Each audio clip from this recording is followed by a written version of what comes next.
Cedric, my husband, frantically stuffed his mobile phone into his pocket. Suddenly, our niece Roseanne said to Cedric with a serious face, "Cedric, why did you bury a baby in the mountain?" Hearing this, both my sister Lily and I stopped our conversation and looked at Roseanne. "What?" Cedric turned pale. "What are you talking about?" Cedric, though flustered, replied, "The baby I just saw on Cedric's mobile phone."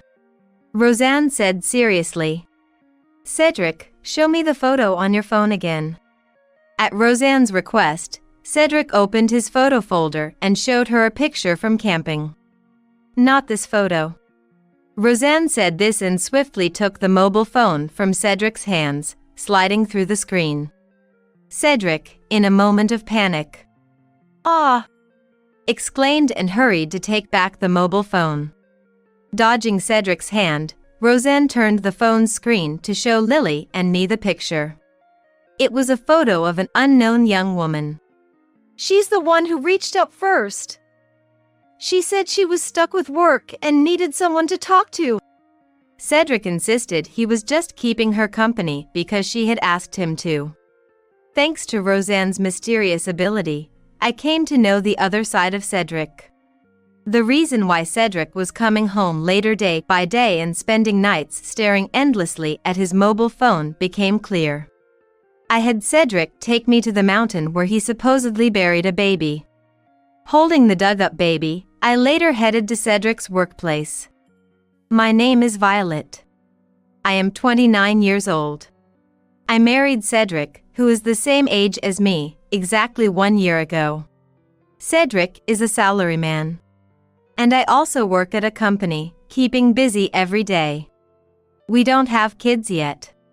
Cedric and I met through a friend's introduction. After dating for a few years, we got married last year.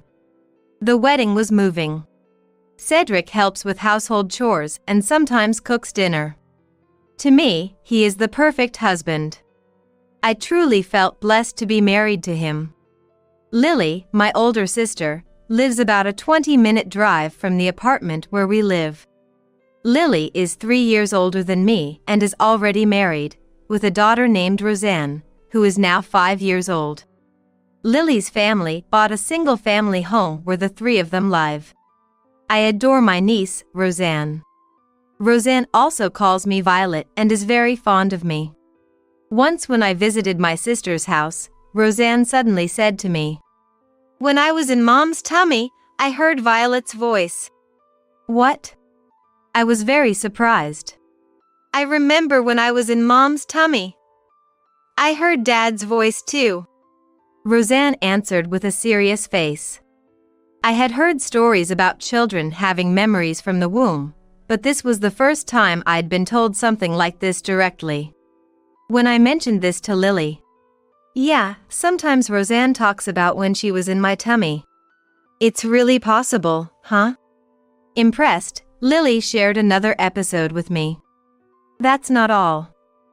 When I lose something and am looking for it, there are times when she tells me where it is. It's not like Roseanne saw where I put it. But when we look where Roseanne tells us, it's really there." "That's amazing." "I don't really understand it, but it seems like Roseanne has some kind of mysterious power," Lily said to me with a serious face. A little distance away, Roseanne was innocently playing with a stuffed toy. Maybe young children have some special powers, after all. Thinking this, I watched Roseanne. Some time had passed, and Cedric's returns home began to get later day by day. At first, I thought he must be busy with work, but recently he started coming home after the date had changed, which became frequent. I started to feel a bit anxious. One night, when Cedric came home late and immediately headed for a shower, I spoke to him. "Cedric, you've been doing a lot of overtime lately, haven't you?" "Yeah, the boss just won't let me leave." Cedric said this and then went into the bathroom, closing the door behind him. About 5 minutes later, Cedric came out. I offered him the dinner I had made, but Cedric said, Sorry, I'm too tired to eat. Then I'll go to bed first. Yeah, good night. It was quite late, so I went to the bedroom first. Assuming Cedric was too tired to eat, I thought he would come to the bedroom soon after. However, an hour, then 2 hours passed, and Cedric didn't come to the bedroom. Feeling restless and unable to sleep, I quietly left the bedroom to peek into the living room. There, in the dimly lit living room, Cedric was sitting on the sofa, looking at his mobile phone. From his hand movements, it seemed like Cedric was typing something. He looked very happy, with a relaxed expression on his face. Despite supposedly being exhausted from overtime, what was he doing? Could he be messaging someone? If so, who? My heart was filled with anxiety. Unable to muster the courage to speak to Cedric, who seemed happy looking at his mobile phone, I quietly returned to the bedroom. Hey Cedric, how about we go camping during the next long weekend? One day, I broached the topic with Cedric. Camping? Even though we were newlyweds, we hadn't gone out anywhere on weekends recently. Up until a little while ago, we used to go to movies or amusement parks on weekends, doing date-like activities. I wanted to go to the mountains with Cedric and spend time just the two of us. There's a campsite in the mountains with a tent. We could have a barbecue together. And at night, we could watch the starry sky. How does that sound? Fun, right? Cedric didn't seem very enthusiastic, but I really wanted to go. Once we got there, I was sure Cedric would enjoy it too. All right, fine. But what about the car? Ours is small and can't carry much. After Cedric mentioned that, I decided to ask Lily for advice. One day, I visited Lily's house alone. And I asked her about borrowing her car. You can borrow our car. And feel free to use our tent too. Lily gladly said so. Lily's car was big, suitable for mountain roads, and could carry our stuff without any issues. I thanked Lily. Thank you. This really helps a lot. Take this chance to relax together, just the two of you. While Lily and I were talking, Roseanne, who was listening, said, Violet and Cedric are going camping? That sounds so nice. I want to go too. Yeah, it would be nice to go with you too, sometime. The day before the camping trip, I borrowed the car from Lily's house and returned home. The next day, Cedric and I departed for a 2-night, 3-day camping trip in that car. Breathing in the fresh air of the great outdoors, I felt refreshed both physically and mentally. Cedric seemed happier than usual and appeared to enjoy his time. Even though I had to coax him into it, coming to the mountains was truly a great decision. As we talked, I deeply felt this in my heart. However, late at night, while sleeping next to me, Cedric quietly got up and began to use his mobile phone again. I pretended to be asleep. Cedric spent about 2 hours on his phone. It seemed like he was messaging someone again. The second night was the same. And then came the third day. We returned home from the campsite. It was around 4 p.m. When were we planning to return this car? Lily said it's okay to return it tomorrow. As I answered, Cedric said excitedly, I see. Is it all right if I use the car to go out for a bit now? Now? At this time? I was surprised. We had just returned from camping, and now he wanted to go out again. I wanted to invite some local buddies and go out in a big car like this. You're not going to drink, are you? I won't drink at all. What time will you be back? Well, I'll make sure to return before the date changes. It's a holiday, so it's okay to do this once in a while, right? I reluctantly agreed after Cedric insisted. Cedric happily got into the car, humming a tune, and quickly drove off. I wondered if all his local friends could really come on such short notice during a long weekend. Thinking about this, I spent a lonely evening at home. And just a few minutes before midnight, Cedric returned home. See? I came back before the date changed. And I didn't drink any alcohol. Cedric said this as soon as he returned home. Then, he immediately took out his mobile phone to look at it. Cedric, you've been looking at your mobile phone a lot lately. I said this with a tone of dissatisfaction. I'm just emailing the friends I was with until now. Cedric said this and then went into the bathroom with his mobile phone. The next day, Cedric and I went together to return the car and tent to Lily's house. When we handed over the sweets we bought near the campsite as a souvenir, Roseanne was also happy. Lily invited us inside and offered us coffee. Roseanne has become quite attached to Cedric since she's met him several times. Lily calls my husband Cedric, so Roseanne naturally started calling him Cedric as well. Roseanne was playing with Cedric, sitting together on the sofa. Cedric was smiling and responding warmly to Roseanne. Eventually, Cedric began showing Roseanne the photos he took at the camping trip on his mobile phone, at her request. Lily and I were chatting. How was the camping? Did you have fun? Yes, a lot. Thanks for the car and the tent. It was really helpful. Suddenly, Cedric loudly said to Roseanne, "Ah! Don't touch it without permission. That's enough." Taking back his mobile phone swiftly. Roseanne, being familiar with using a mobile phone, seemed to have touched Cedric's phone on her own. Hey, you shouldn't touch things without permission.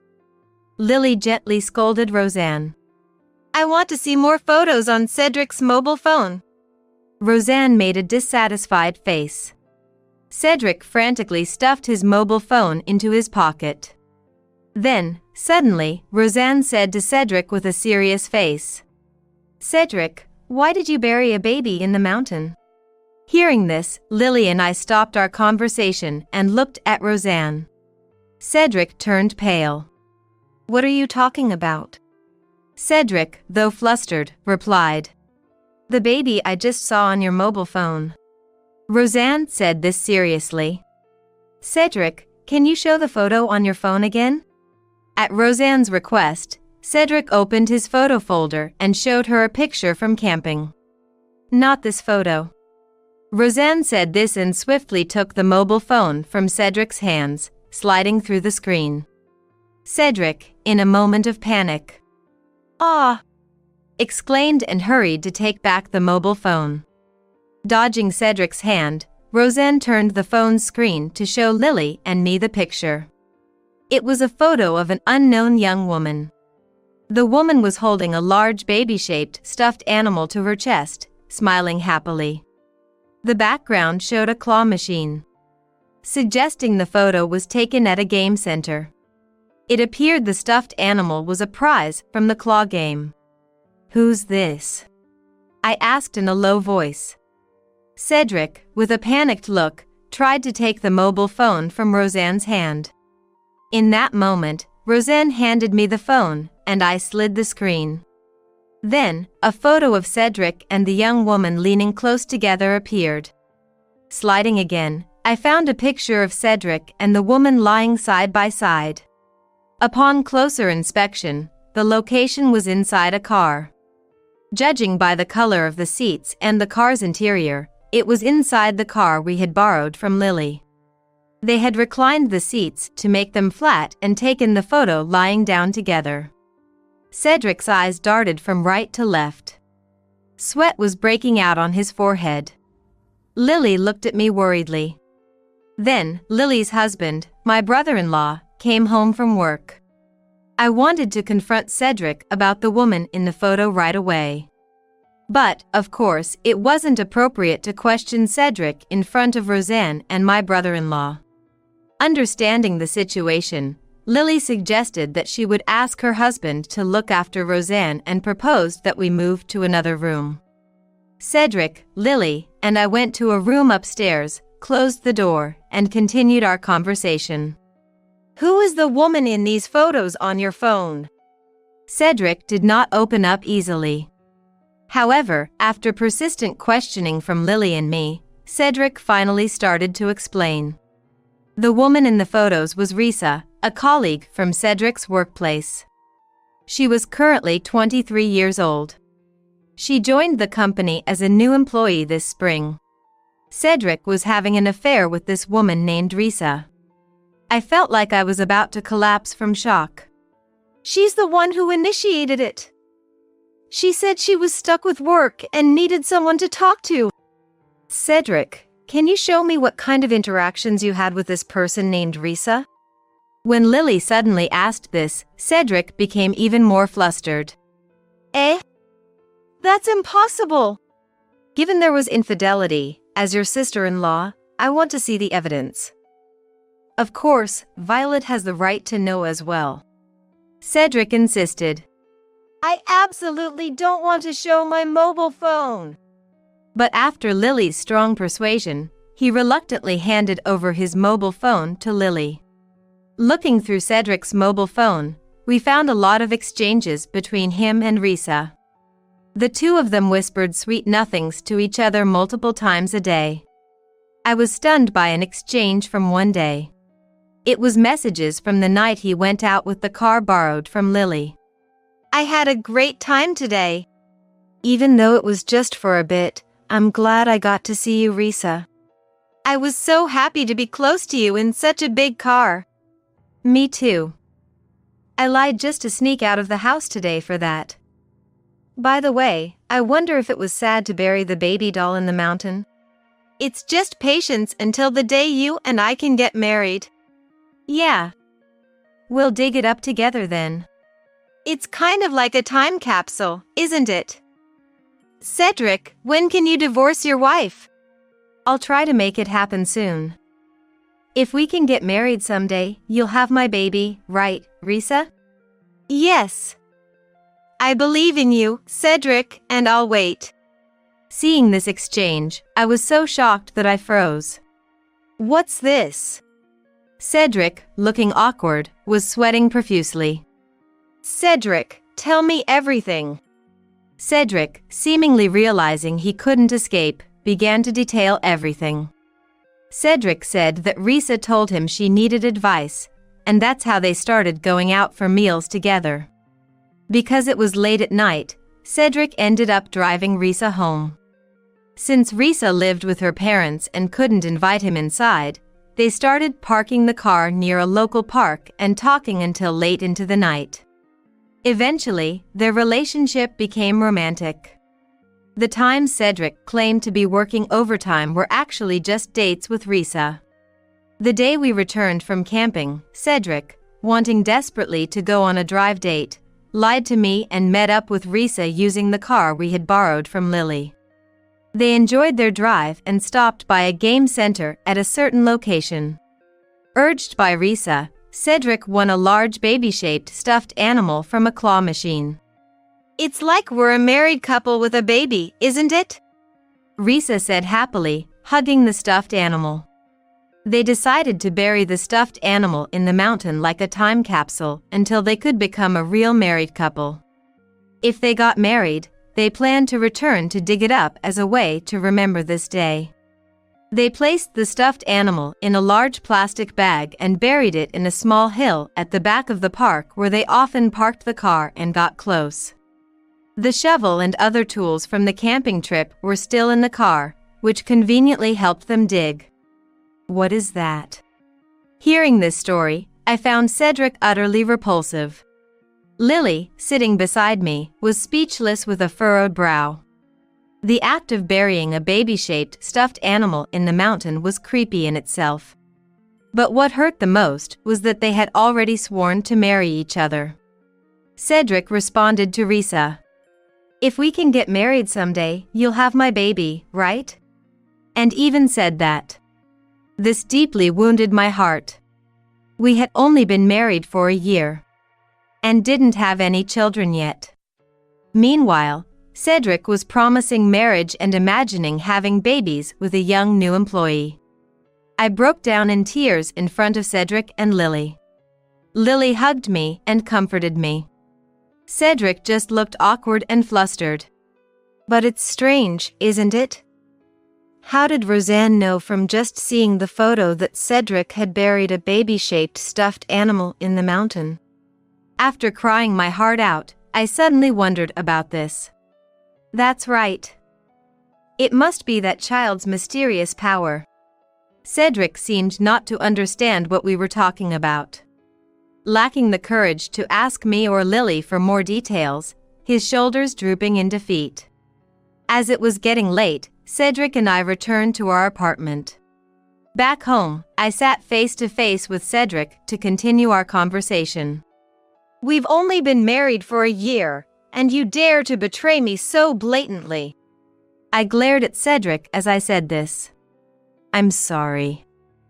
But really, it was her who approached me first. She said she was struggling with work and wanted someone to talk to. That's no excuse.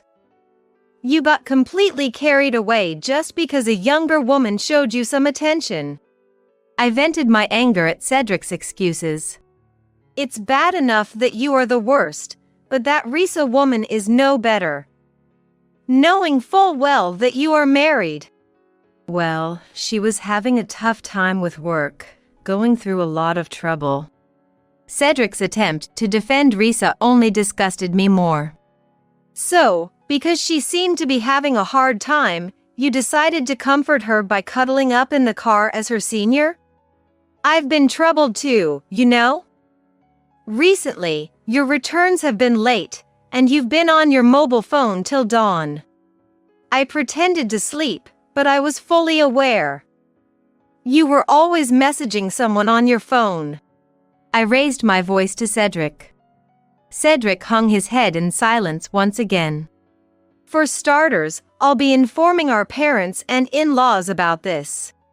Cedric started to panic as I said this. Of course, I'll tell the parents. Lily already knows, after all. There's no way we're keeping this a secret. I exposed Cedric's affair to both our parents and in-laws. Then, both sets of parents stormed into our home, scolding Cedric. How could you commit adultery within a year of marriage? Poor Violet. Exactly. What was all that about the vows at the wedding? Swearing to make Violet happy with tears in your eyes, and then you easily betray her. My father Georgie and mother Caddy furiously rebuked Cedric. Even more so, my father-in-law Bert and mother-in-law Mariah were furious. I never thought my son could be such a fool. You're a disgrace to our family. That's right. Don't you dare come back home again. More importantly, we're so sorry, Violet. To think you're still newlyweds. I'm truly sorry. As a parent, there's nothing more shameful. Exactly. Such a disgraceful son. Bert deeply apologized to me. Hey! Cedric, apologize to her as well. Forced by Bert to bow, Cedric lowered his head in front of me. I'm truly sorry. Tearfully, Cedric said this after being fiercely reprimanded by the parents-in-law. To have a wonderful wife like Violet and to behave so disgracefully. Cedric, we are done with you. Understand? After being scolded by both sets of parents and everyone had left, Cedric just slumped down, exhausted. Cedric, I want a divorce. I stated it firmly. Of course. You want to marry Risa and have her bear your children, right? As you wish, I'll divorce you. I yelled at Cedric. I did say things about marrying Risa and having kids in the emails, but that wasn't my true intention. It was just the heat of the moment, saying things she'd like to hear. The one I truly love is you, Violet. Cedric said this, almost pleading. Ha! Hearing you now makes me dislike you even more.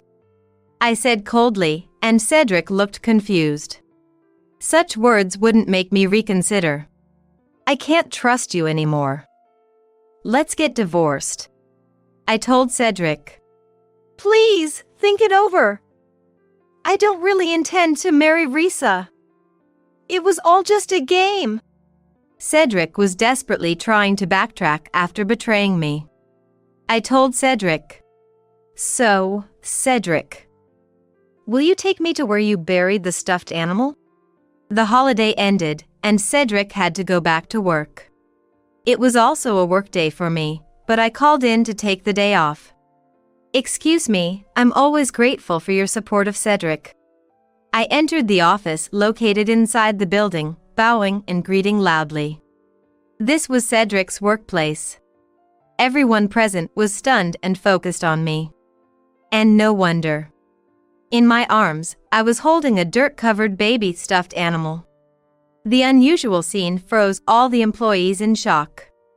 As I walked, the dirt from the stuffed animal spilled onto the office floor. With his face pale, Cedric hurriedly approached me. Yesterday, I had Cedric guide me to the mountain where the stuffed animal was buried.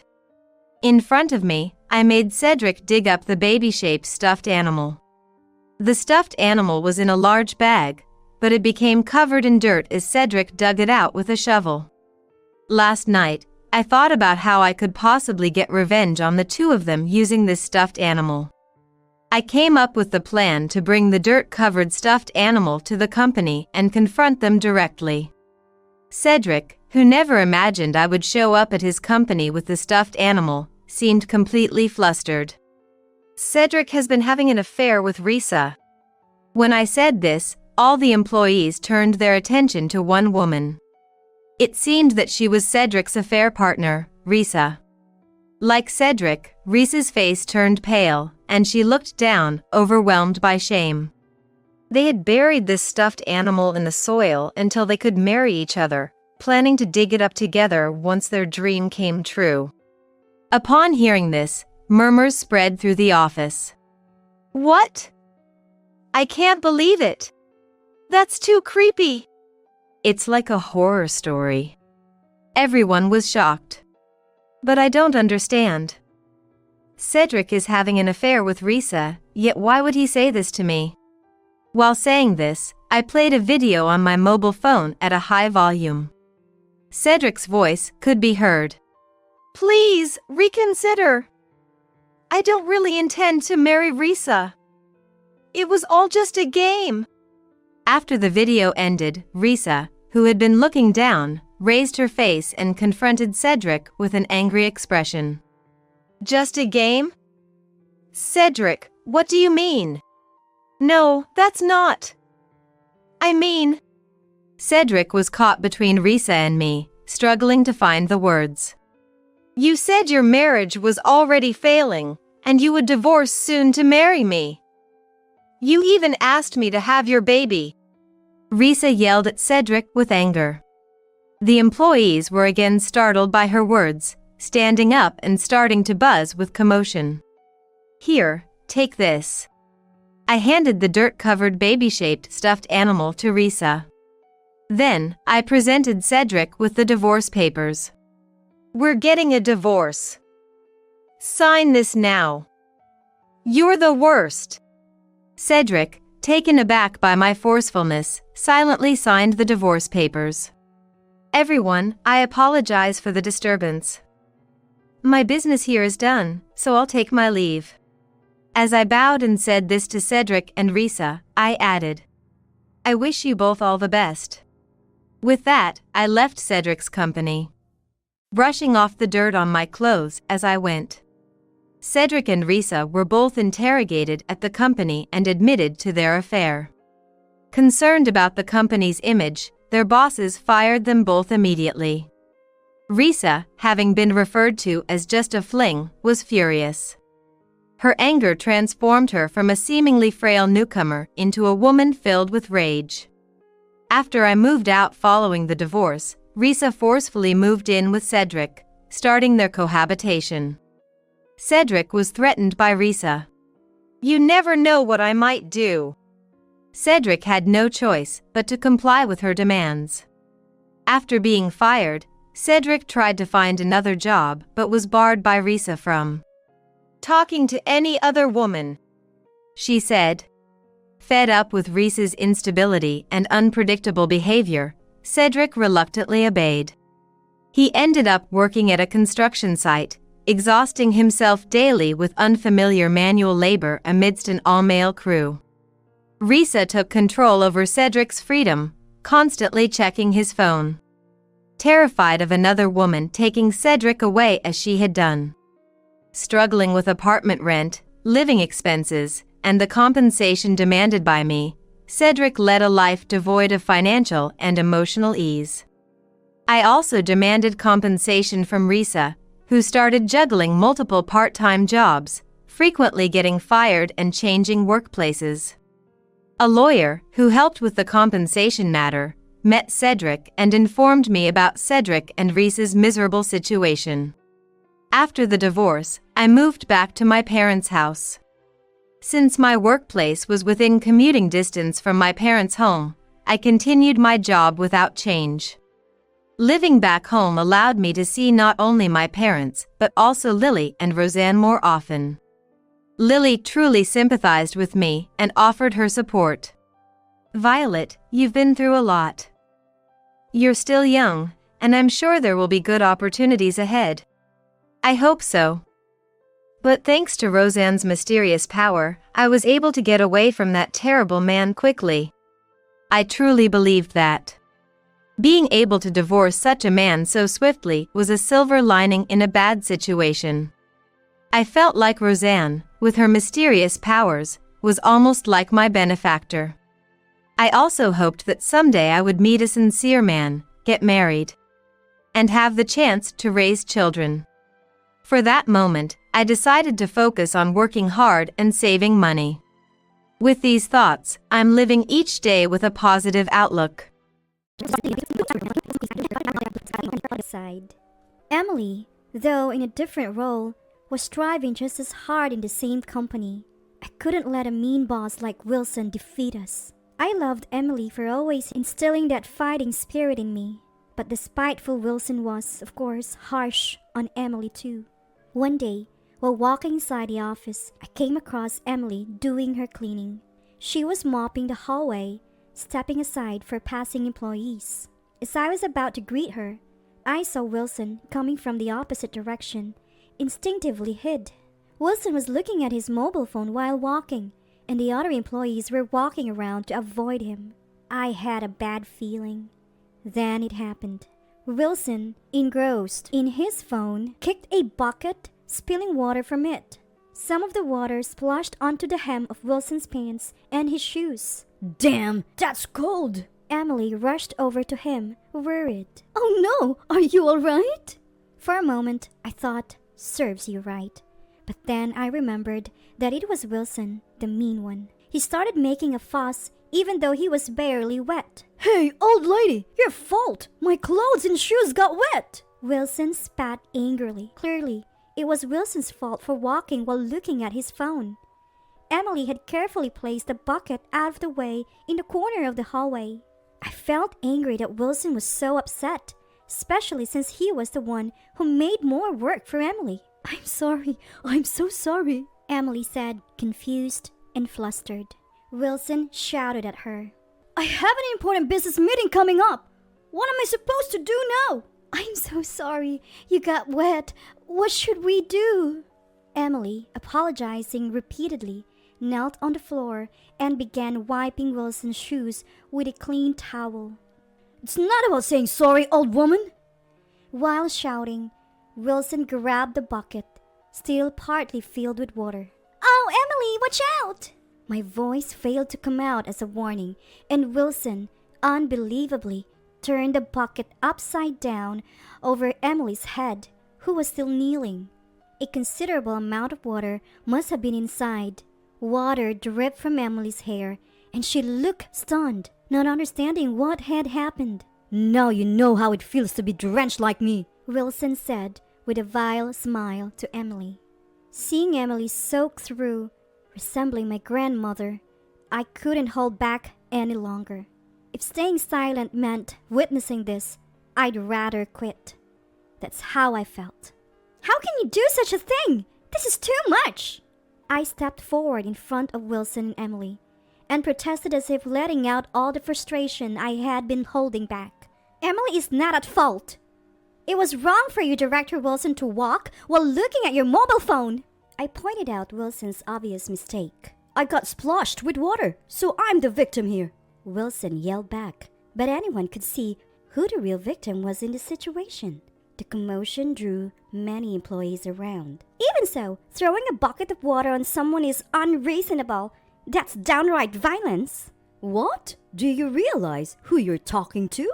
Wilson retorted. Of course, as a person, you're wrong, Director. Though he yelled, Wilson was speechless in the face of my unwavering confrontation, something he wasn't used to. Wilson silently offered a handkerchief to the drenched Emily. Seeing it was far from enough, she glared at the standing Wilson. As the crowd gathered, making it awkward, he shouted, You better be ready for what's coming after saying that to me. And quickly walk away. Thank you, Megan. Tears welled up in Emily's eyes, usually always smiling, but now looking sad. It pained me to see her like this, wondering if Megan is okay after saying that. Emily was more concerned about me than herself being wet. I'm fine, don't worry. Though I was nervous inside for speaking my mind to Wilson for the first time, I maintained composure and helped clean up the spilled water. After parting with Emily and returning to work, I found Wilson's usual seat empty. He must have gone to the president's office to tattle on me. I might lose my job over this. I worried but also felt I haven't done anything wrong. Expressing my thoughts to Wilson had oddly cleared my mind, helping me focus on work. The next day, fears came true. I was suddenly issued a transfer order to the countryside. Stunned, Wilson approached my desk, gloating. That's what you get for talking back to me, a woman. Your life's over now. Watching his triumphant face, frustration welled up in me. Looking around, naturally no one dared to stand up to Wilson. Everyone pretended not to see or hear. So this is how the company is? I had anticipated this to some extent, but the indifference of my colleagues was equally shocking. Feeling dejected, I walked aimlessly through the office corridors. Emily rushed to me, apologizing frantically. Megan, I heard what happened. I'm so sorry. I don't know how to make it up to you. I feel terrible. Her distress reminded me of my grandparents in the countryside. Not wanting to worry her, I stood tall and confidently said, It's okay, Emily. I'm happy to get away from that manager. It's a relief not to be fired. I've always wanted to tell him off. I smiled bravely, but Emily still looked worried. I wish there was something I could do. Busy days followed. Even with my transfer decided, work continued as usual. Wilson, to harass me, piled on more tasks, slowing down my progress. But being busy kept me from dwelling on my gloom. Emily, since learning about my transfer, lost her usual smile, often lost in thought, visibly downcast. I wanted to see her smile again before I left. How could I bring back her smile? That was my only concern. With just a year at the company, I had a fair amount to hand over. I finished all the transfer procedures the day before my move. As I was packing up, Wilson appeared. I'm so happy. I won't have to see your face from tomorrow. Poor thing. Spending your youth in some dull countryside. But do your best, though you'll probably just go back home soon. He taunted till the end. His words constricted my heart. I hadn't yet told my grandparents about my transfer. I won't see Grandma and Grandpa for a while, I thought, bowing out and leaving the company. The next morning, ready to depart from my new assignment, I opened my door to find a black luxury car parked outside. Startled by the car, like something out of a drama, a familiar yet unfamiliar man stepped out. Have I seen him before? Then it hit me. Looking closely, it was the company president. Why is the president here? Shocked, I froze in place. The president, with a pale face, seemed frantic. Please come back to the office right away, I beg you. He said this, bowing his head. Seeing the rarely seen company president bowing left me bewildered and unable to grasp the situation. Impatient, the president raised his head, urging, Just come with me. He pushed me into the car. Seated, the car started moving. While I couldn't understand what was happening, I thought, this seat is really comfortable. As I looked out the window, escaping reality, we arrived at the company. Still not understanding the situation, the president led me to his office. Entering the office, I saw a well-dressed man and an elegantly attired older woman sitting on the sofa. As I entered, they stood and approached me. That woman, Emily? To my surprise, the elegantly dressed woman in the president's office was Emily. She looked refined and beautiful, a stark contrast to her usual work clothes. Megan, sorry to startle you, Emily said with her usual smile. Confused by the gathering of these unfamiliar people, I was dumbstruck again. The president, upon entering, seemed apologetic towards the suited man, while Emily smiled at me. The well-dressed man changed the uneasy atmosphere. First, he said, offering me his business card. It bore the name of a major corporation, a key business partner influencing my company's fate. The name was Lucas Benjamin Johnson, with the title CEO. My mom always speaks highly of you. President Johnson greeted me, and I looked at Emily, who nodded with a smile. Then I realized Emily was Johnson's mother. Emily, who always loved cleaning, chose to work in cleaning so as not to rely entirely on her son, who is the president. It happened to be at the company where I work. For her, it was convenient to work while keeping an eye on her son's business partners. Emily knew of Wilson's bad reputation, but felt helpless and had been troubled for a long time. However, after I was transferred for defending her, she consulted her son to help me. Emily never used her position as the president's mother for work issues before, but this time she did, feeling a bit embarrassed as she explained. When I was splashed with water, I was really sad, but so happy Megan helped me, she said, holding my hands warmly, spreading a gentle feeling in my heart. President Johnson, watching us with a calm gaze, turned to our president with a stern look, saying, I cannot continue business with a company that transfers young employees for doing the right thing. We'll need to reevaluate our relationship. I'm terribly sorry. This will never happen again. I will ensure it. Our president, red-faced, desperately apologized. Hearing myself referred to as a young person who did the right thing made me happy. I believed I had done the right thing. Yet after being transferred and receiving no support from anyone, I started doubting if I was fit for the corporate world. But Johnson's words gave me confidence for the first time that I hadn't been wrong. Following these events, I was allowed to return to the company. But what made me happier than returning was hearing Wilson had been transferred to the countryside in my instead. A month has passed, and the one shirking Wilson, who had pushed work onto others, is now considered useless in the new location. Rumors are he might soon be fired. The once arrogant Wilson seems to have lost his spirit. As for Emily, she continues to clean with her usual smile. Everyone talks to her as before, but I know her true identity. Emily asked me to keep it a secret, so it remains between just the two of us. Good morning! Oh, good morning, Megan! You're looking cheerful today as well. This daily exchange gives me energy. And while other employees greet each other similarly, the president is the only one who makes a deep, almost 90-degree bow before heading to his office. Knowing why he does this makes me smile a bit, but the other employees, who don't know the reason, initially cared, but now nobody seems to mind. Our once autocratic president has changed his ways, and the workplace has become much more pleasant since Wilson left. Originally, Wilson was the cause of a negative atmosphere, but all the senior staff were kind and helpful, allowing them to work as they wished. A female department head who transferred from another division has been a positive influence.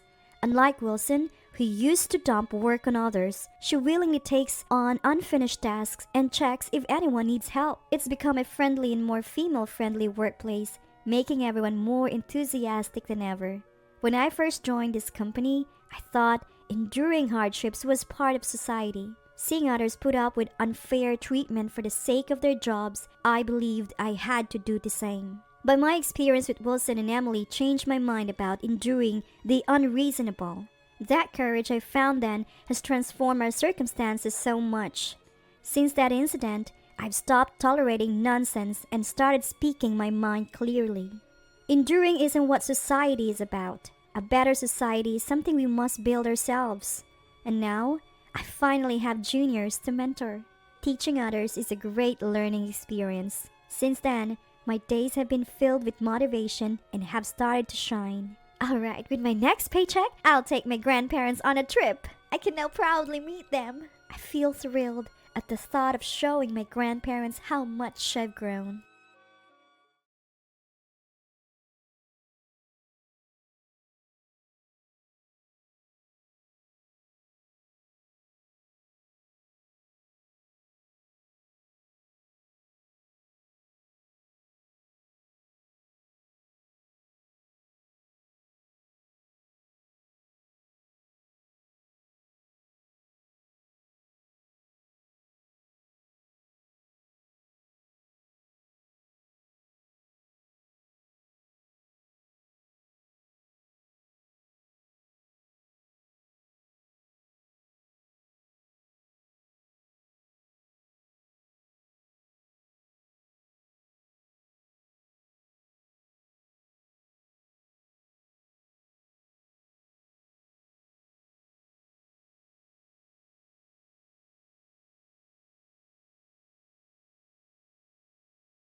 Hey, you heard right. You're no longer needed. Sorry, but I'm taking this tower mansion and your husband.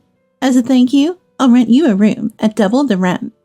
Even hearing Selena's despicable words, my heart remained calm. Understood. Let's get divorced. I will call a lawyer right away to discuss this, so please respond when they contact you. I said this in a purely businesslike manner. Whether it was my tone or something else, Selena started laughing again.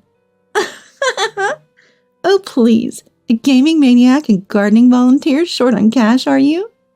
Selena was irritated with Thomas for hesitating to pay the alimony in the divorce proceedings. Hey, why are you being so stingy? Just pay up and it's over. Thomas, you're the owner of this tower mansion, right? An owner, right? Then you can easily afford this amount, can't you? At Selena's words, Thomas opened his mouth and looked awkward. At the same time, the lawyer, Mr. Oliver, burst into laughter. Ha ha! Selena, are you serious? This tower mansion belongs entirely to Kelly. Hearing this, Selena momentarily looked confused.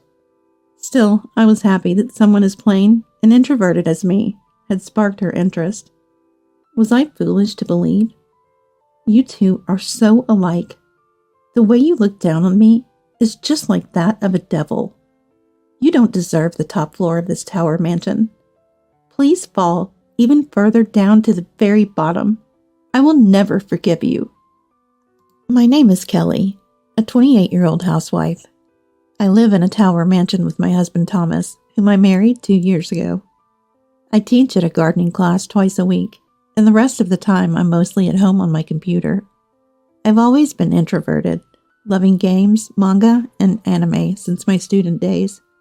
It was purely by chance that I married Thomas. 2 years ago, I went to a popular bar in a busy downtown area for work. The bar, located in a Prime Street front location, was reputed to be very popular. There, working as a bartender at the time, was Thomas.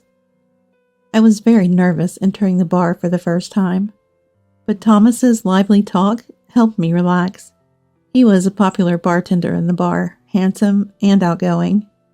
I ended up drinking more than usual, carried away by Thomas's conversation. Maybe that's why I talked to Thomas about so many things. Because of that, I told him various things, like my favorite anime, foods, and even about my family's business. Under normal circumstances, Thomas and I would never have met, but he took an interest in me because I was unusual. After that, we went on several dates. One thing led to another, and before I knew it, we were living together and then got married. Around that time, Thomas took over the bar's management from the previous owner, who was looking to retire.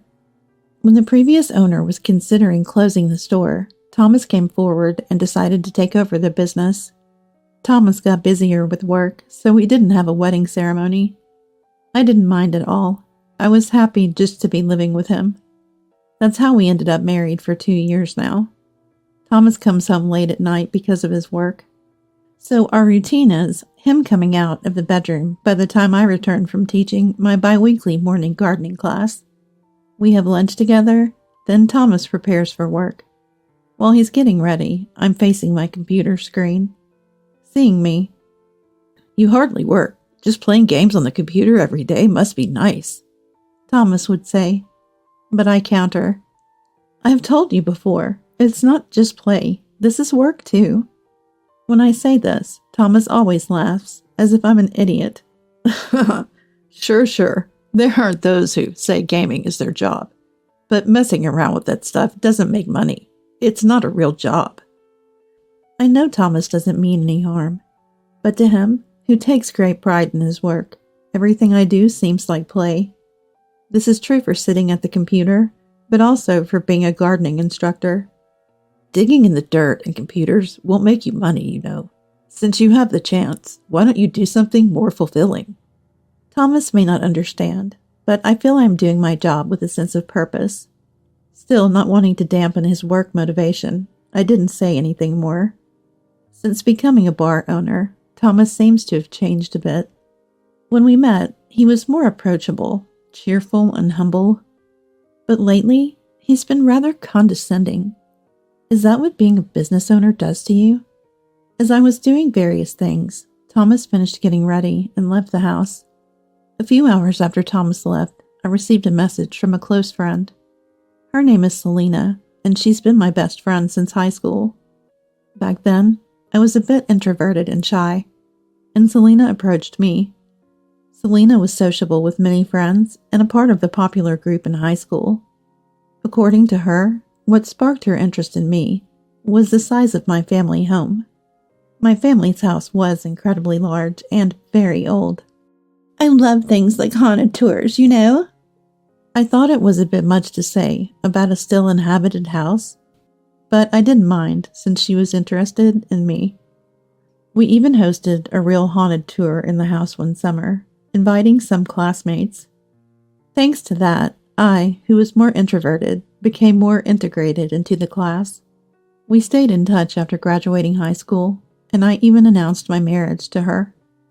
Selena was happy for me, as if it were her own news. The message from Selena said, "Got bored of my hometown, so I'm moving over to your place. Looking forward to it." After graduating college, Selena married a young city councilman in her hometown and lived an enviable, wealthy life. Through our messages, I learned that she had divorced the councilman for some reason. She had no children. This was the catalyst for her leaving her hometown. I got permission from Thomas and invited Selena to our house on the day she was coming over. I wanted to introduce her to Thomas. She hadn't decided where to live yet, so after she visited, I planned to go look at real estate with her. "Kelly, don't worry. Even if your house is small or Thomas is ugly, I won't laugh, I promise." The message she sent just before she moved was kind or rude. I couldn't tell. I chuckled to myself, thinking it was just like Selena. Wow, amazing. Tower apartments do have great views. I'm so jealous. And you own the whole building, right? That's really incredible. Selena, just out from our hometown, was thrilled at our tower apartment. The room wasn't on the top floor, but it was high enough and well located for a great view. I too love the view from this room. "So, what does Thomas do?" Selena asked while looking at the view. "He runs a bar." My words seemed to excite Selena even more. "Wow, a business owner? That's impressive. And what about you, Kelly? What do you do?" Selena then asked about me. "I'm teaching a gardening class twice a week now." When I said this, Selena turned around looking strangely happy. "Oh, so it's just volunteer work? Gardening is something anyone can do after all. Well, Kelly, you've never been good at much, so it can't be helped." I was slightly annoyed by Serena's laughing remark, but my attention shifted when Thomas came out of the bedroom. "Selena, that's right. Kelly can't do much, but spends all day playing games on the computer," Thomas said as he sat down on the sofa. Seeing this, Selena quickly moved from the window to the sofa and sat near Thomas. "Nice to meet you, Thomas. Wow, you're much more handsome than I thought. I can't believe Kelly landed such a handsome husband. You know, Kelly has always been into games and anime since high school. I'm surprised she hasn't changed at all." Selena, with Thomas right in front of her, noticeably raised her voice's tone. It's a behavior pattern I've seen often from her since high school, when she meets a guy she likes. "I was surprised, too, to find Kelly has such a cute and stylish friend. I thought she'd bring someone plain, but here you are, so adorable." Selena giggled in a high-pitched voice at Thomas's words. It seems Thomas is not entirely displeased either. Maybe it's just me, but Selena and Thomas seem very much alike. Their conversation seems fun, but there's malice in their words. The one giving malice might not realize it, but the receiver is sensitive. In this case, they both seem to share me as their target of malice. Ignoring my presence, Selena and Thomas are engrossed in their conversation. Unable to open my computer with guests over, I'm just spending time being bored. Eventually, their conversation shifts to Thomas's bar. "Thomas, you run a bar, right? That's amazing. I'm interested in management too, so I really admire you." Pleased by Selena praising herself, Thomas seemed in a good mood. "Then how about coming to my bar later? I'll treat you for your moving in." Somehow, it was decided that Selena would go to Thomas's bar. The plan was to look for Selena's place with a realtor after this. Selena, as if forgetting the promise, agreed to Thomas's suggestion. "Really? I'm so happy." I couldn't let Selena, just out of town, go to a night bar alone. I tried to go with them, but Thomas stopped me. "You don't need to come. You have your teaching job early tomorrow, right? Don't worry, I'll take good care of Selena." Leaving Selena's suitcase in the living room, Thomas took her to his bar. At the entrance when leaving, it seemed like Selena gave me a malicious smile. Am I just being overly suspicious? Just negative thinking? In my experience, bad premonitions always come true. In the end, Thomas and Selena didn't come back until morning. When I returned from the gardening class, Selena was sleeping on the living room sofa. Thomas, emerging from the bedroom, said Selena drank a lot last night. She got drunk and fell asleep in the bar, so he reluctantly let her stay there. "Selena's had a hard life, getting married young and all. It's a big difference from you, who does nothing but play games every day." Thomas said this and went off to his bar again. In the evening, when I asked Selena about finding a place, "Don't worry, I found a place I can live. I'm moving there today, so relax, okay?" I wondered when she found it. But true to her word, Selena moved out with her suitcase that day. For a few days, I sent messages worried about Selena's life, but her replies were brief and indifferent. Casually checking Selena's SNS, I saw photos of her visiting Thomas's bar. Apparently, she had been going to his bar alone, frequently. One day, Thomas said, "Selena's going to work at my bar. She helped with the dishes on a busy weekend. It was a huge help, so I'm going to have her help out from now on." Since the day I met Thomas, I never went to his bar. He told me not to come. He didn't want people he personally knew in his personal space. Yet Selena is allowed to go and even work at Thomas's bar? I can't help but feel unsettled. Lately, Thomas and Selena have been getting uncomfortably close. Even if they get along, I think there's something wrong with Selena getting close to a friend's husband. It's been a month since Selena started working at Thomas's bar. Thomas seems to be going to work a bit earlier than usual. "The bar's been getting busier again, so there's a lot to prepare for." That's what Thomas said. I offered, "Do you need help if it's that busy?" But Thomas vehemently refused. No, you can't come. You know that building area has become dangerous recently, right? It would be terrible if something happened to you." His tone was clearly evasive, but I didn't argue and let it go. Probably he's just enjoying working with Selena too much. I no longer trusted Thomas or Selena. That day, unusually, Selena came to our house. Her clothing had transformed into something much more luxurious than when she first left her hometown. "Leaving my hometown was the right choice. There's so much excitement here every day, and Thomas is here too." Selena sat on the living room sofa, looking at me with a nasty smirk. Then sighing, she said, "How did someone like you even marry Thomas? He runs a bar and owns this wonderful tower mansion.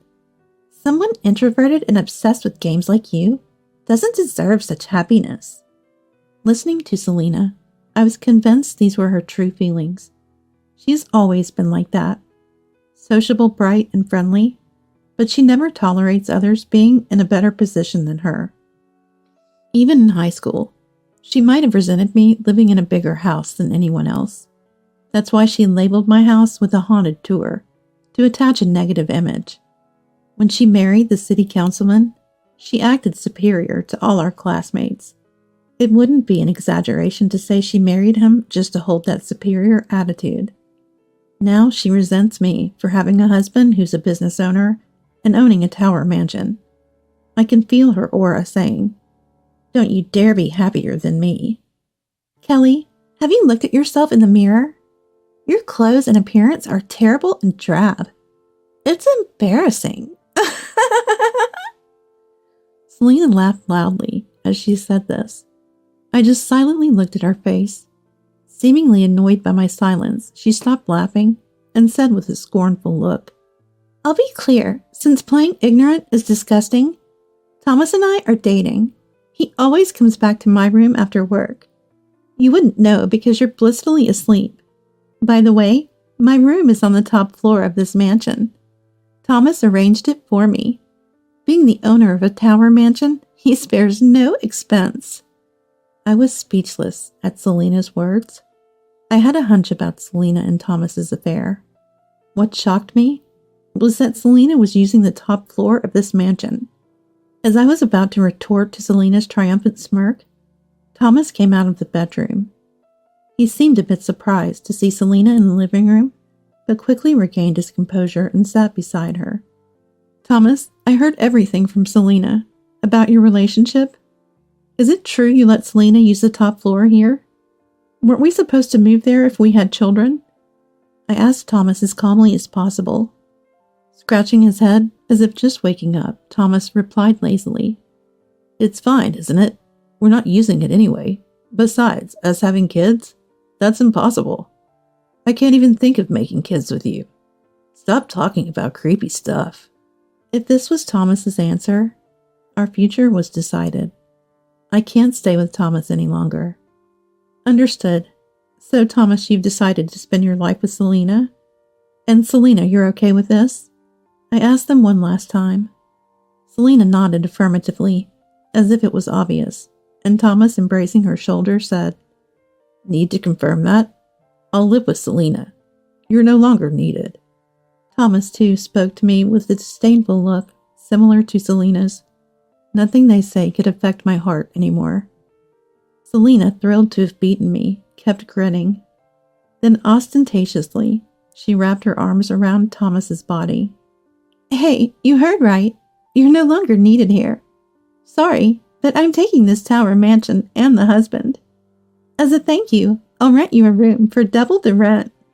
Even hearing Selena's worst possible words, my heart remained calm. Maybe when anger reaches its peak, people become unusually calm.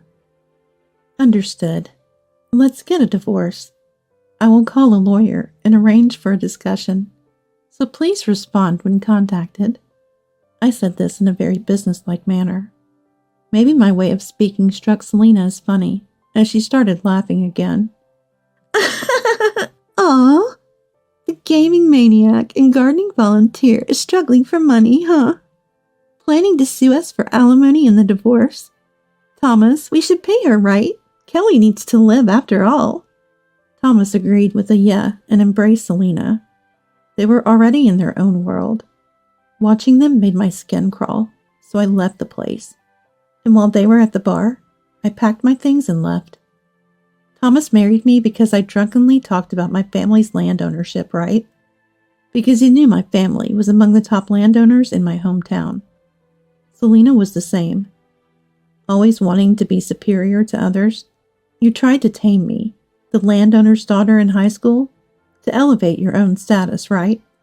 Even so, I was happy you showed interest in such a plain and introverted person like me. Was I foolish to believe in you? You two really are alike. The look of disdain you gave me is just like that of a demon. You don't deserve the top floor of that mansion. Fall deeper and deeper, right down into the bottom of the earth. I will never forgive you." Right after leaving the mansion, I found a new place to live. I moved my larger belongings while they were at the bar. Selena's SNS showed her and Thomas on dates, though her face wasn't shown in the scenes from the bar. Hashtags like #he is a business owner and #living in a tower mansion were attached. She's a woman with endless need for validation, I thought, almost impressed. I got a lawyer, Mr. Oliver, recommended by an acquaintance. I heard he's strong in infidelity and real estate cases, so I decided to ask for his help without hesitation. "Kelly, you've been through a lot. You don't have to fight alone anymore. Let's work on this together." Mr. Oliver was a man with a very calm demeanor and gave a sense of security. He also expedited the process of filing for alimony very quickly. At that time, Selena and Thomas seemed to agree to the alimony payment, so I expected them to comply quickly, but it turned out differently. Even after sending a certified letter about the alimony claim, there was no response for a week. And even after 3 more weeks, there was still no reaction from them. I somehow expected this would happen. Thomas runs a bar. But is it really that profitable? I don't know the extent of the bar's profits. When we got married, we talked about money management. However, Thomas never discussed the bar's revenue and just gave me the bare minimum for living expenses. Sometimes even that was late. At those times, I had to use my own savings for living expenses. Regarding Selena, I couldn't see any flow of money either. I felt uneasy that they initially agreed so easily to the alimony payment. After waiting a month with no response from them, Mr. Oliver arranged a meeting for the 4 of us. To make sure they couldn't escape or hide, the meeting was set at the Tower Mansion, my former home. On the bar's day off, Mr. Oliver and I went to the mansion. Upon arrival, an obviously upset Selena greeted us. "What's this? Bringing a lawyer to the store? Super annoying." She sat heavily on the sofa, crossing her legs and arms, complaining with a devilish look. Mr. Oliver apparently had gone to Thomas's bar specifically for this matter.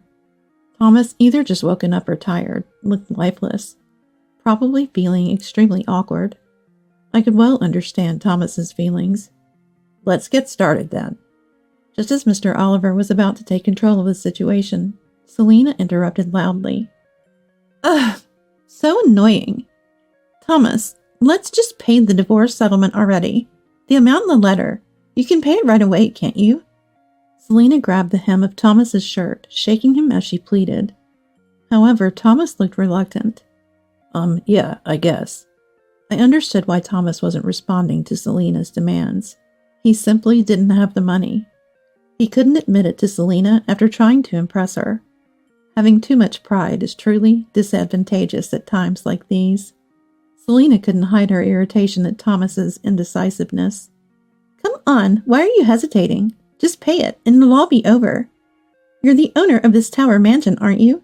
As the owner, you can surely afford this amount." At Selena's words, Thomas opened his mouth with an awkward expression. At the same time, Mr. Oliver laughed out loud. Selena, do you really believe that? This Tower Mansion belongs entirely to Kelly." Hearing this, Selena looked confused for a moment. "Huh? Kelly? Why Kelly? Thomas owns this entire Tower Mansion, right? That's why you gave me the top floor, right? Thomas, you told me you're the owner. Did you lie?" Selena aggressively confronted Thomas, who replied hesitantly. No, it's not a lie. I mean, Kelly's mansion is mine too, right? I am the husband after all." At Thomas's words, Selena's face fell in despair.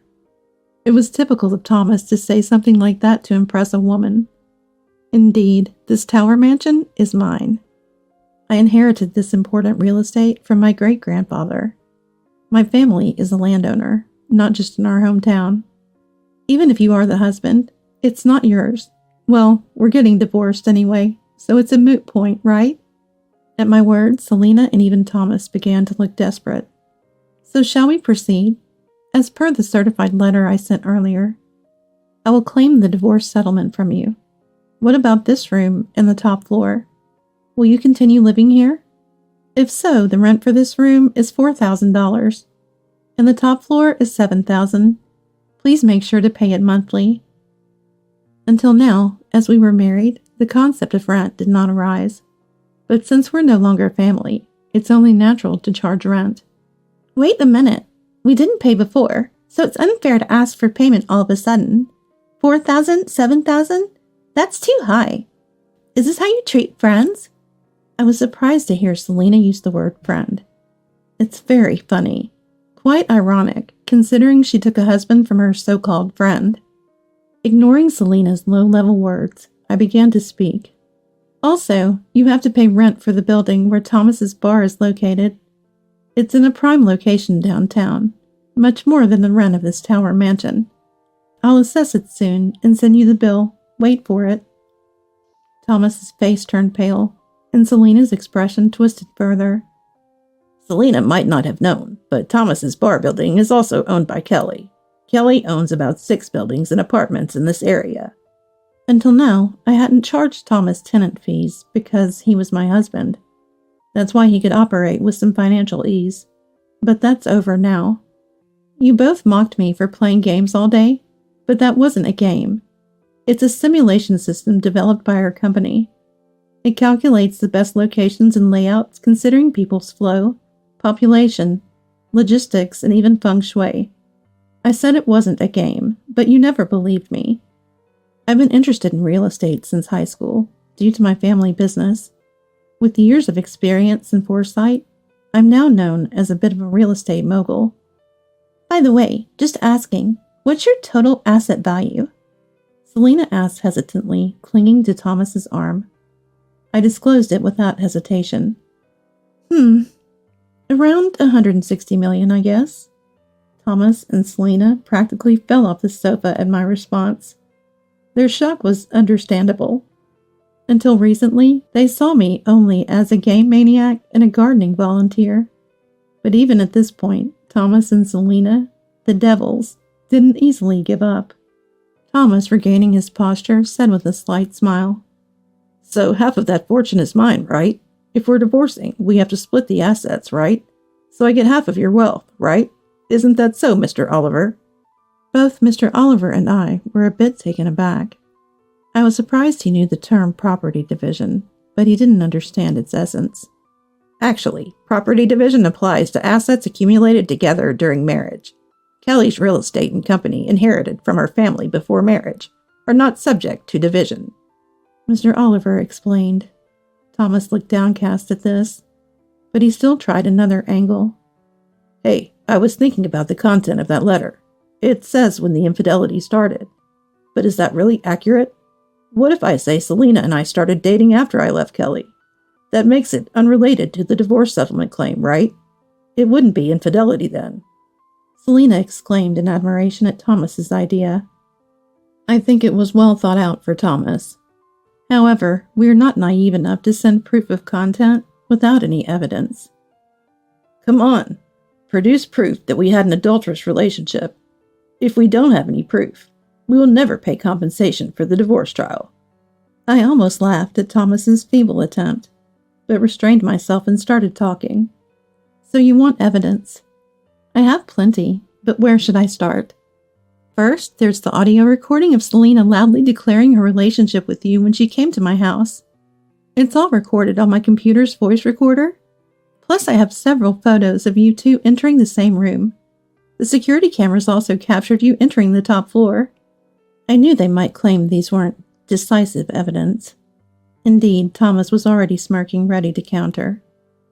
Oh, speaking of security cameras, I installed new ones in the building where your bar is. There was a blind spot in the corridor, so I put one there. Thomas reacted strongly to this, clearly upset. What? You can't just put up security cameras like that. It's useless to film blind spots. Remove them. No, I'll remove them. He went from laughing to red-faced with anger. He's a really busy man. What's wrong with installing security cameras in my own building? Besides, Thomas, you once told me not to come to the bar because that building is dangerous. If I hear that, of course, as the owner, I'll put cameras in the blind spots. Thomas seemed resigned at this point. There was no need to show the footage. He knew what it contained. When I checked in advance, I could clearly see Thomas and Selena huddled together in the blind spot of the building. I had seen Thomas and Selena close enough in the building's blind spot, and the cameras even recorded their intimate conversations like, "Let's get married and keep it a secret from Kelly." Installing high-quality security cameras was truly worth it. Thomas and Selena sat on the couch dumbfounded and unable to counter. Even in this situation, they didn't apologize, which frustrated me. I should have stayed in my hometown. This is so annoying and bothersome. Selena's remark was utterly selfish.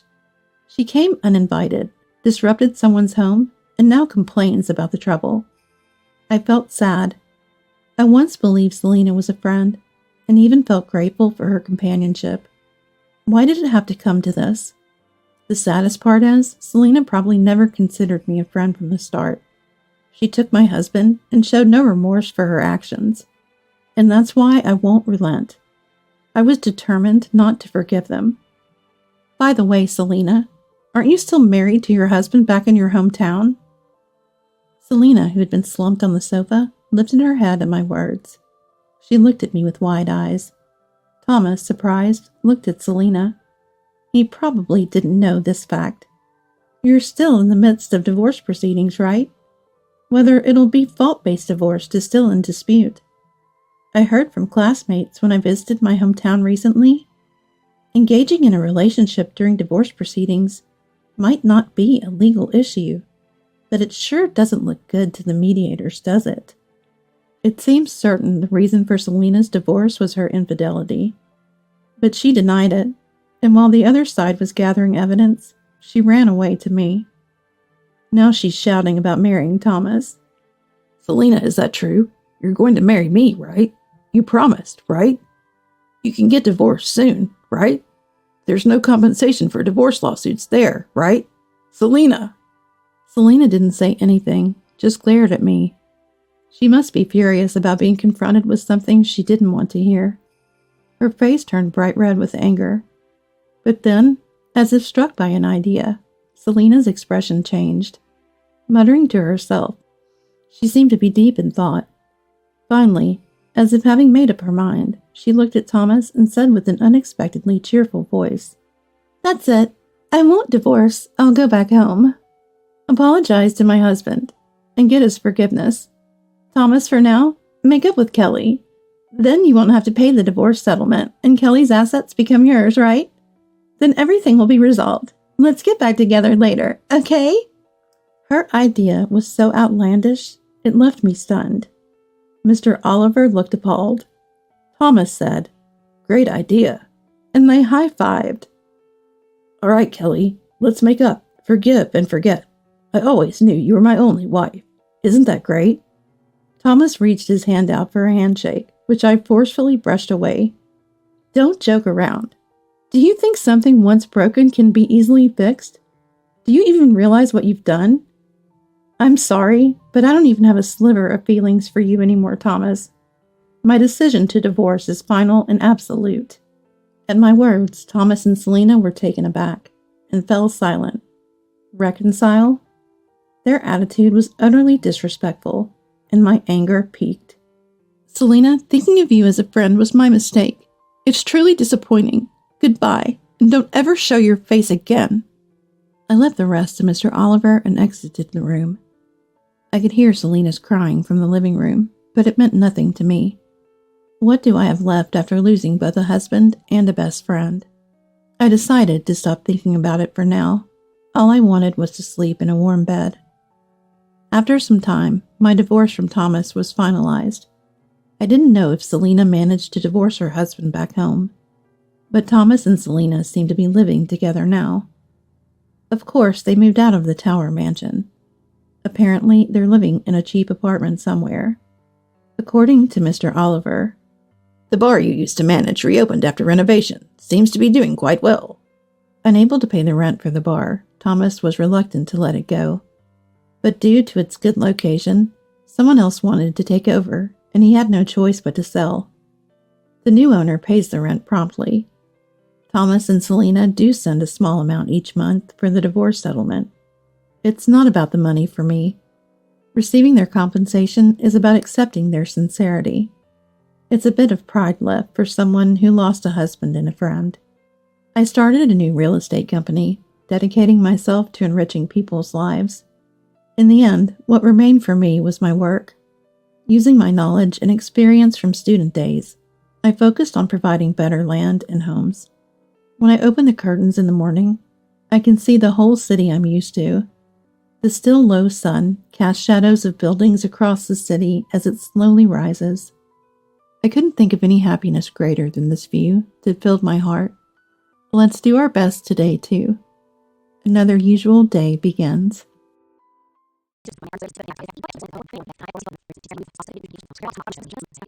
And the investigator provided updates. Photos of Alan with a younger woman, dates and times of their meetings. even a recording of a conversation where he spoke tenderly to her.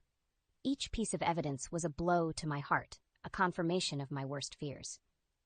One evening, with Sophie at a friend's house, I confronted Alan. The photos lay scattered on the table, undeniable proof of his betrayal. "Alan, who is she?" My voice trembled, a mix of anger and pain. He froze, his eyes darting to the photos. "Where did you get these?" he stammered. "That's not important. Answer me. Who is she?" Alan's face hardened, his usual indifference replaced by a defensive anger. "It's none of your business. I have my life, you have yours." "My business," I laughed bitterly. "You're my husband, Alan. Or have you forgotten?" He sneered, a cruel twist to his lips. "I haven't forgotten, Laura, but let's be honest, our marriage has been dead for years. I found someone who understands me, who appreciates me." His words cut deep, but I stood my ground. "And what about Sophie? Does she fit into this new life of yours?" Alan shrugged, a dismissive, heartless gesture. "Sophie's your daughter. You deal with her." The finality in his voice was a revelation. Alan had checked out of our marriage, out of his role as a father. He had moved on, leaving us behind like discarded memories. Tears of frustration and grief blurred my vision. "You've abandoned us, Alan, for a fling. Is she worth losing your family?" Alan didn't answer, just turned and walked away, leaving me alone with the shattered pieces of our life.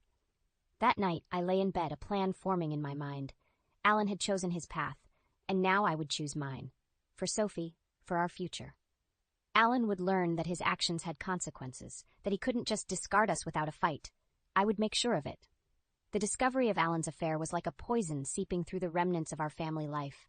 Each day that followed was a reminder of his betrayal. Sophie, sensing the tension, became increasingly withdrawn, her bright spirit dimmed by the growing rift within our home. It was a crisp autumn evening when I decided to confront Alan again. He had just returned from work, and the air between us was thick with unspoken words. "Alan, we need to talk about the divorce," I began, my voice steady despite the turmoil inside. He looked at me, his expression one of annoyance. "So you've decided to play that card? Fine, let's get it over with." The casualness of his response infuriated me. "This is not a game, Alan. You've destroyed our family. You've hurt your own daughter with your selfishness." Alan scoffed, leaning against the doorframe. "Don't be melodramatic, Laura. It's just a divorce. People go through it all the time." "Just a divorce?" I echoed, incredulous. "You cheat, you lie, and now you act as if it's nothing?" A gesture that fueled my anger. "It is what it is. I've moved on. You should too." Moved on. The words echoed in my mind, a stark reminder of how far we had drifted apart. "What about Sophie? Did you even think about her in all this?" Alan's expression hardened. "Sophie will be fine. She's your daughter after all." The implication of his words hit me like a slap. "What do you mean by your daughter?" "She's our daughter, Alan." He smirked, a cruel twist to his lips. "Let's not kid ourselves, Laura. We both know that's not true." His insinuation left me reeling. The implication that Sophie wasn't his daughter was absurd, a desperate attempt to justify his actions. "You're delusional, Alan. Sophie is your daughter, and you've just abandoned her." Alan's expression shifted to one of disdain. "Believe what you want, Laura. I'm done with this conversation." As he walked away, I realized that the man I had married, the father of my child, was a stranger to me. His heart was clouded by lies and selfishness, his actions driven by a disregard for the family we once had. That night, as I lay in bed, a determination took root in my heart. Alan had chosen his path, and it was time for me to choose mine. I would fight for Sophie, for our dignity, for justice. Alan had to face the consequences of his actions. It was time for him to understand the pain he had inflicted on us, the damage he had done to our family, and I was going to make sure he did. The morning sun cast a pale light across the kitchen where I sat, legal documents spread out before me. Today was the day I would confront Alan with everything, the evidence of his affair, his lies, everything laid bare. My heart raced with a mix of fear and determination. Sophie had left for school, her eyes still shadowed with the remnants of our fractured family life. The house was eerily silent, a stark contrast to the turmoil within me. When Alan finally entered, he was taken aback by the sight of the documents. "What's all this?" he asked, his tone wary. "These are divorce papers, Alan, and evidence of your affair," I replied, my voice steady. He scoffed, glancing at the papers with disdain. "So you're going through with this. You think you can threaten me?" "This is not a threat, Alan. It's a consequence of your actions," I said firmly. Alan picked up a photo from the pile, his face paling as he recognized the woman with him. "Where did you get these?" "That doesn't matter. What matters is that you've been lying and cheating, and now you're going to face the consequences." Alan's facade of indifference cracked, revealing a flicker of panic. You can't prove anything with these photos. They prove nothing. I have more than photos, Alan. I have testimonies, receipts, everything. You can't deny it anymore. For a moment he looked cornered, like an animal caught in a trap. Then his expression shifted to one of arrogance. Fine, let's get divorced. I don't care. I'm done with this sham of a marriage. His words were like daggers, but I refused to let them wound me. It's not just about the divorce, Alan. It's about Sophie. You've hurt her, abandoned her. Alan snorted, a sound of contempt. Sophie has always been your daughter more than mine. I have no obligation towards her. His callousness was a blow, but I stood my ground. You are her father, Alan. You can't just abandon her because it's convenient for you. Alan's eyes narrowed, a cruel smile playing on his lips. We'll see about that. I have my lawyers. They'll make sure I don't have to pay a dime for a child that might not even be mine. The accusation was a shock, but I refused to let it shake me. Sophie is your daughter, Alan. You know that. Your lies won't change the truth. Alan didn't respond, just turned and left the room, his steps heavy with the weight of his deceit. As he disappeared, I knew that this battle was just beginning. Alan had shown his true colors, and I was ready to fight back. For Sophie, for our dignity, for justice. He would not get away with his betrayal. Not without a fight. The day of the court hearing dawned, gray and overcast, mirroring the turmoil in my heart. As I sat in the sterile courtroom, my hands clenched in my lap, I felt a mix of anxiety and resolve. Today, Alan would be held accountable for his actions. Alan sat across the room, his expression one of smug confidence. He seemed to believe he could charm his way out of any situation, even this. But the evidence was irrefutable. When the judge called the session to order, my lawyer presented the case with precision. The affair, the neglect, the emotional trauma inflicted on Sophie and me. Alan's lawyer tried to counter, painting him as a devoted father and husband, a victim of circumstance. It was a desperate, flimsy defense. As Alan took the stand, his demeanor was one of practiced innocence. These accusations are baseless. I've always provided for my family. This is just a vindictive move by my wife. His words made my blood boil, but I remained silent, letting the evidence speak for itself. When my turn came, I spoke from the heart. Alan abandoned us, emotionally and physically. He was never there for Sophie when she needed him the most. His affair was the final betrayal. Alan's face twisted in anger as I spoke, but he remained silent, knowing any outburst would only harm his case. After hours of testimonies and deliberations, the judge delivered the verdict. Alan was found guilty of marital misconduct. He was ordered to pay a substantial amount in child support and alimony. The justice of it was a small balm to my wounded heart, but the true victory came outside the courtroom. As we exited, reporters swarmed around us, drawn by the scandal of a prominent businessman caught in an affair. Alan's face was a mask of fury as he pushed through the crowd, his reputation tarnished by his own actions. I watched him go, a sense of closure filling me. He had lost more than just the case today. He had lost his dignity, his respectability. As I drove home, a sense of peace settled over me. The legal battle was over, but the fight for a new life for Sophie and me was just beginning. We would rebuild, step by step, leaving the shadows of the past behind. Alan had faced the consequences of his actions, and now it was time for us to move forward, into a future filled with hope and healing. Months had passed since the court ruling. The divorce was final, and with it came a sense of liberation. Sophie and I had started to rebuild our lives, piece by piece, finding joy in the small moments that we once took for granted. I had returned to work, embracing the challenges and satisfaction it brought. Sophie, now more resilient and mature, was excelling in school, her laughter once again a regular melody in our home. But the true retribution came unexpectedly. One evening, as Sophie and I were finishing dinner, a news report caught our attention. The screen showed Alan, his face haggard, his once confident posture now deflated. The reporter's voice narrated the downfall of the once respected businessman. Alan Thompson, facing multiple lawsuits for unethical business practices and sexual harassment, has been ousted from his company. His assets have been frozen pending investigation. Sophie looked at me, her eyes wide with disbelief. Mom, is that true? I nodded, a complex mix of emotions swirling within me. Yes, it seems your father's actions have caught up with him. The report continued, detailing Alan's rapid fall from grace. His affair had been the catalyst, but his unethical behavior in business had been his undoing. His reputation was in ruins, his career over. Sophie reached for my hand, squeezing it gently. I feel sorry for him, Mom. He's lost everything. I squeezed back, proud of her compassionate heart. It's a hard lesson, Sophie. Actions have consequences. He made his choices, and now he must face them. In the days that followed, Alan's downfall became the talk of the town. He tried to reach out to us, emails and messages filled with apologies and pleas for forgiveness. But Sophie and I were firm in our resolve. We had moved on, leaving the pain he had caused behind.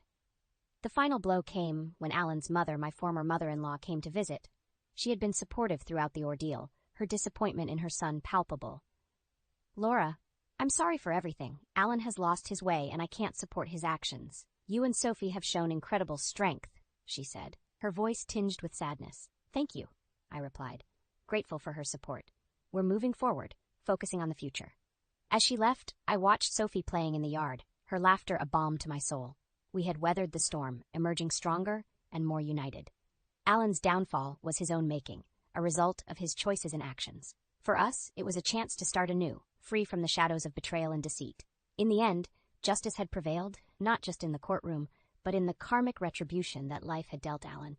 Sophie and I, hand in hand, stepped into our new life, filled with hope and the promise of brighter days.